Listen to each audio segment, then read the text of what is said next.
and then how the details are posted to accounts in the general ledger. We do not have to look back too far to find that once all the bookkeeping was done by manual recording. Computer software is still relatively new for accounting. Manual bookkeeping meant that each transaction was first recorded in a journal. After the transaction was recorded in the journal, the next step was to post the effects of the transaction into the accounts held in the general ledger. It is important to remember that when first looking at the double entry system, we looked at the dual effect of the business on any transaction.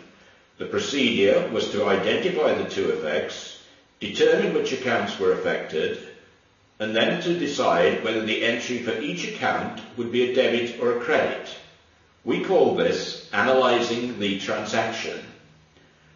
Try to think of a journal as being the place where this analysis is first recorded clearly in the accounts.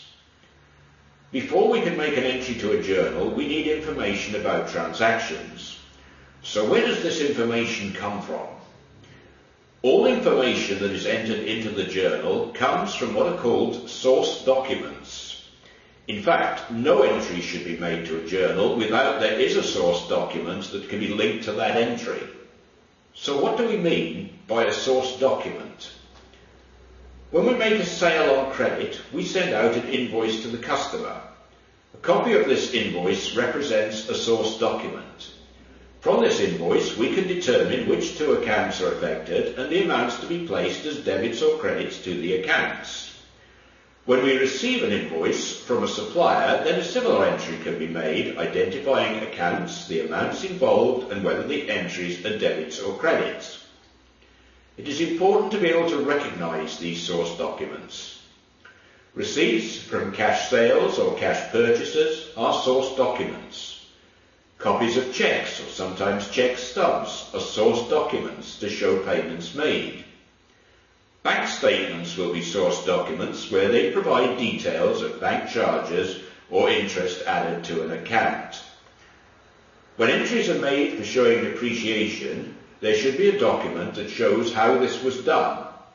Some accounting software can be set up to show the method and make calculations, but there should still be an initial document that records a decision on the method for depreciation.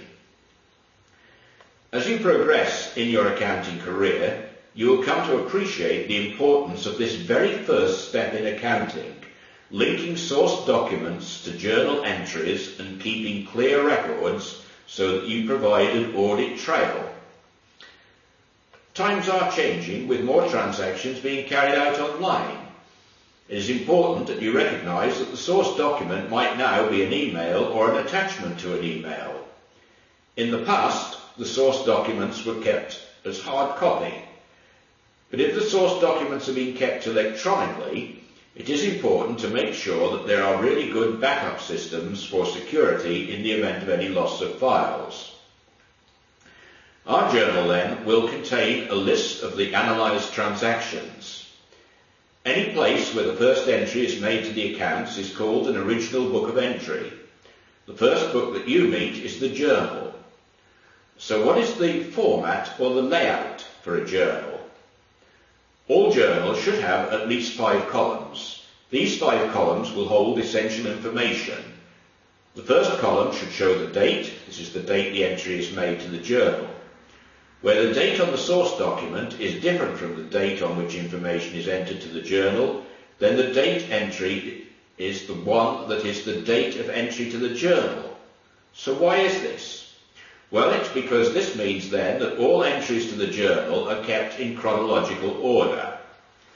The second column contains the narrative or description. Usually this is the account name, but after entering the accounts there is often a short statement that identifies the source document for the transaction. The posting column shows the account reference. This allows anyone to trace the place in the general ledger where they will find this line of the journal recorded. And the final 2 columns are for entering the actual amount as debits or credits for a transaction. Now let us see how information from a transaction is entered. The first entry is often an initial investment. Suppose Liam starts his business by investing $200,000. The source document here is likely to be a deposit slip and probably also has a note to indicate that this was the initial investment. We carry out our analysis in the usual way. What has happened? The business has gained an asset of $200,000. Liam has an interest in the business of $200,000. The accounts affected are cash at bank and capital. The debit is to the bank since this is an asset account and the asset has increased. The credit is to capital, which has also increased, and the amount is $200,000. Let's have a second transaction here. Liam buys a Ford F-150 for $35,000. His source document will be the receipt he receives from the dealer with the breakdown of costs. We are only interested in any payment for the vehicle here, not in any charges for vehicle road taxes. Our asset of vehicles has increased. Our asset of cash has decreased. The accounts involved are vehicles and bank. To increase the vehicle asset, we debit $35,000. To decrease the bank asset, we credit $35,000. It is really quite easy. The next step is posting to accounts. In a small business, these entries and postings may be done once a week. In a larger business, they would be done daily. In corporations, there are often large numbers of clerks who spend their day entering data from source documents. Your career in accounting will probably be different, but it is still very important to understand how these first postings are made.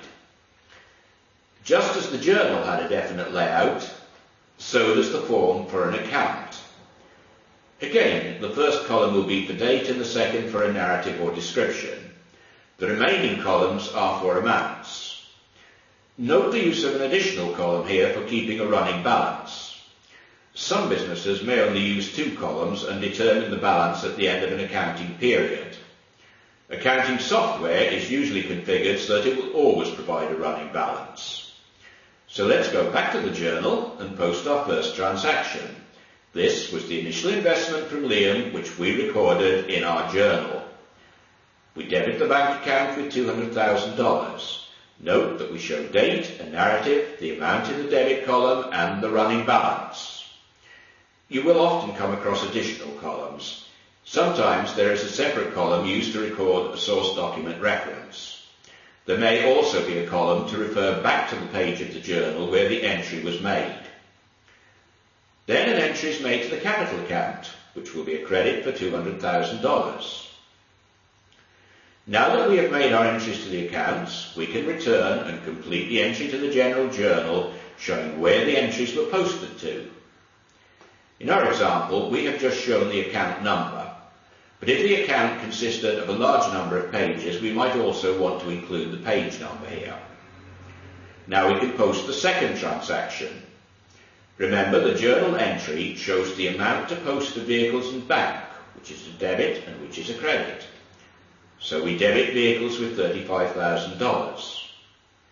Then we credit bank with $35,000. Note the bank balance now has two entries and that we have calculated our running balance after each entry. Finally, let's put in the posting reference for this second transaction. So we return to the journal and add the account references. This ends our session on entering the transactions to a journal and then posting to the accounts. Thank you for watching and for listening.